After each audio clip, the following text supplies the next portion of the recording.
Pallavi. We are from 9th grade section from Ravindra Vidyaniketan. Today our topic is smart door lock system using Arduino and RFID. Components are used in this project. This is Arduino.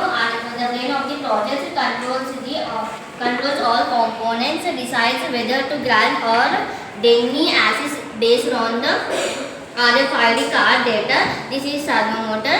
Act as the door lock mechanism. Servo rotor. This is buzzer. Provides sound indication. Short beep for access granted, multiple beep for access denied. This is RFID module. Read the unique ID or RFID card tags.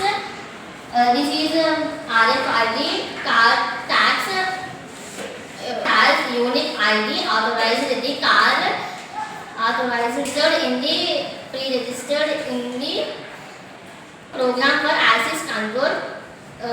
Next one is LEDs. Green LED indicates the granted and red LED indicates the denied. This is power supply. Powers Arduino a relay. Security is growing more concern nowadays. Traditional lock systems can be broken down easily. So, to overcome this problem, we have developed a smart door lock system using Arduino and RFID.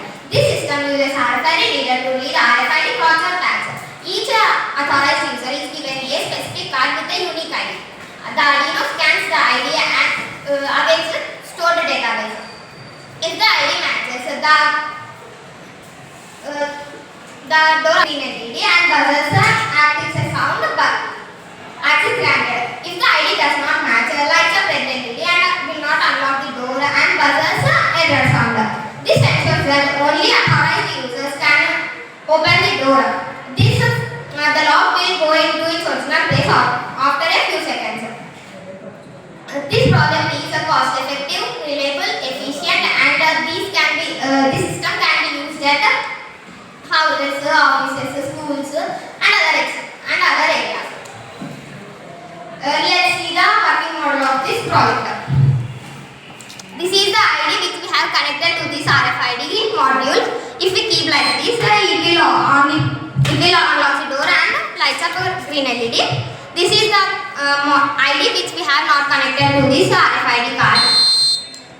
It will not unlock the door and lights up red LED.